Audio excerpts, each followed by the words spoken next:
여러분 혹시 살면서 지금 아니면 안 되는데 이 기회 놓치면 정말 끝이야.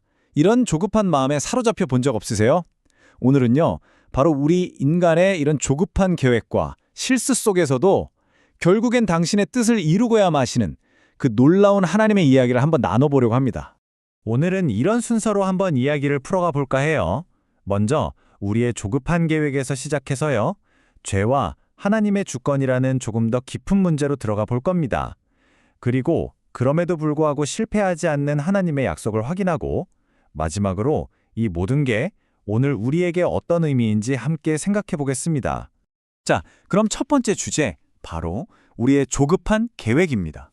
과연 하나님의 때를 기다리지 못할 때 어떤 일들이 벌어지는지 한번 자세히 들여다보죠. 바로 이 질문이 오늘 이야기의 시작점이에요. 지금 아니면 안 돼 라는 생각 어떠세요? 자녀의 미래나 내 커리어 아니면 중요한 어떤 관계 이런 문제들 앞에서 우리는 종종 하나님의 방법보다는 내 방법을 하나님의 때보다는 나의 타이밍을 더 믿고 싶어질 때가 있잖아요. 창세기 27장에 나오는 오늘 본문을 보면요. 바로 그 조급함이 믿음의 가정 안에서 어떻게 속임수로까지 이어지는지 정말 적나라하게 보여줍니다. 바로 이삭과 리브가 그리고 에서와 야곱의 가정 이야기죠. 근데 여기서 진짜 놀라운 게 뭔지 아세요? 어머니 리브가가 이미 하나님의 계획을 다 알고 있었다는 거예요. 성경을 보면요. 하나님께서 쌍둥이가 태어나기도 전에 큰 자가 어린 자를 섬기게 될 것이다 라고 분명하게 약속해 주셨거든요. 그런데 리브가는 어떻게 행동하나요? 하나님의 때를 기다리지 않아요. 대신 여기 보시는 것처럼 아주 치밀한 계획을 세웁니다. 맏아들 에서의 옷을 둘째 야곱에게 입히고요. 매끈한 야곱의 손과 목을 염소 가죽으로 덮어요. 그리고 남편이 좋아하는 별미를 만들어서는 아버지를 속이라고 보냅니다. 이건 단순한 실수가 아니죠. 이건 명백히 의도된 속임수였습니다. 그러니까 이게 핵심인 거예요. 리브가는 하나님의 뜻을 몰라서가 아니었어요.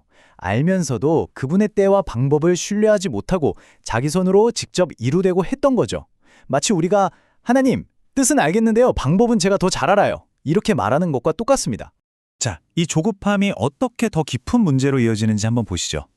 바로 죄, 그리고 하나님의 주권이라는 문제입니다. 인간의 죄는 하나님의 큰 그림 안에서 어떻게 다뤄지는 걸까요? 그리고 그 책임은 과연 누구에게 있는 걸까요? 아버지 이삭 앞에 선 야곱은 거짓말을 하죠. 제가 맏아들 에서입니다. 그런데 더 충격적인 게 뭔지 아세요? 어떻게 이렇게 빨리 사냥을 했냐는 아버지의 질문에 이렇게 대답합니다. 아버지의 하나님 여호와께서 저를 순조롭게 만나게 해주셨습니다. 이건 정말 너무나 무서운 말이죠. 자기의 욕망을 위해서 하나님의 이름까지 끌어다 쓴 거예요. 사실 이 사건이 그냥 갑자기 툭 튀어나온 게 아니에요. 오늘 본문을 자세히 들여다보면 이 가정 안에는 오랫동안 쌓여온 문제가 있었습니다. 아버지는 사냥자라는 맏아들 에서를, 어머니는 자기 곁에 있던 둘째 야곱을 편애했죠. 그렇게 쌓여온 죄와 불신이 바로 이 순간 믿음의 붕괴라는 형태로 빵 하고 터져나온 겁니다. 바로 이 지점에서 성경이 우리에게 가르쳐주는 아주 중요한 진리가 있습니다. 뭐냐면 하나님은 전능하시기 때문에 인간의 죄와 실수까지도 당신의 뜻을 이루는 과정에 사용하실 수 있다는 거예요. 하지만 그렇다고 해서 그 죄를 옳다고 인정하시거나 승인하시는 건 절대 아닙니다. 하나님의 주권이 우리의 책임을 없애주지 않는다는 거죠. 야곱의 거짓말은 여전히 죄인 겁니다. 자, 이제 이야기가 결정적인 전환점을 맞이합니다. 이 모든 인간적인 실수와 죄악 속에서 오히려 더 밝게 빛나는 실패하지 않은 하나님의 언약에 대한 이야기입니다. 여러분, 한번 상상해 보세요. 방법은 틀렸고 관계는 깨졌고 모두가 서로를 속이고 있어요. 그야말로 모든 것이 엉망진창이죠. 그런데 정말 놀랍게도 바로 그 자리에서 하나님이 리브가에게 약속하셨던 큰 자가 어린 자를 섬기리라는 그 언약이 정확하게 이루어집니다. 이삭이 결국 야곱에게 장자의 축복을 선포하게 되니까요. 그래서 우리가 이걸 분명히 알아야 해요. 이 이야기의 진짜 주인공은 머리 좋은 야곱이나 계획적인 리브가가 아닙니다. 바로 어떤 상황 속에서도 자신의 약속을 반드시 지키시는 하나님의 신실하심 그 자체입니다. 사람은 실패하고 넘어지지만 하나님은 절대로 실패하지 않으십니다. 그리고 이 하나님의 신실하심이 어디서 정점을 찍느냐? 바로 예수 그리스도 안에서 가장 완벽하게 드러납니다.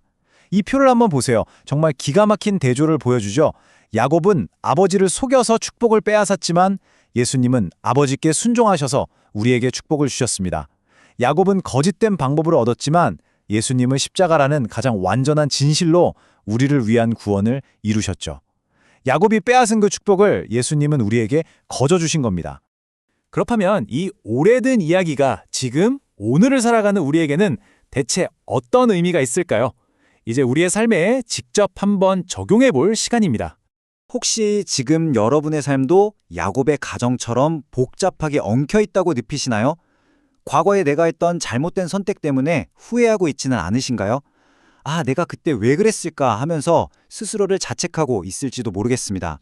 오늘 성경이 우리에게 주는 강력한 위로는 바로 이겁니다. 여러분의 실수와 실패에도 불구하고 하나님의 선하신 뜻은 여전히 지금도 당신의 삶 속에서 일하고 있다는 사실입니다. 우리의 실패가 하나님의 계획을 결코 멈추게 할 수는 없습니다. 자, 이제 마지막입니다. 이 모든 것을 알게 된 우리는 이제 어떤 결단을 내려야 할까요? 과연 누구의 타이밍을 신뢰하며 살아갈 것인지 선택해야 할 시간입니다. 결국 우리의 선택은 이 두 가지로 요약됩니다. 여전히 내 방법과 내 타이밍을 고집하면서 조급하게 달려갈 것이냐? 아니면 이제 잠시 멈춰서서 하나님의 방법과 하나님의 때를 신뢰하며 기다릴 것이냐? 오늘 이야기를 마무리하면서 이 고백이 저와 여러분 모두의 고백이 되었으면 좋겠습니다.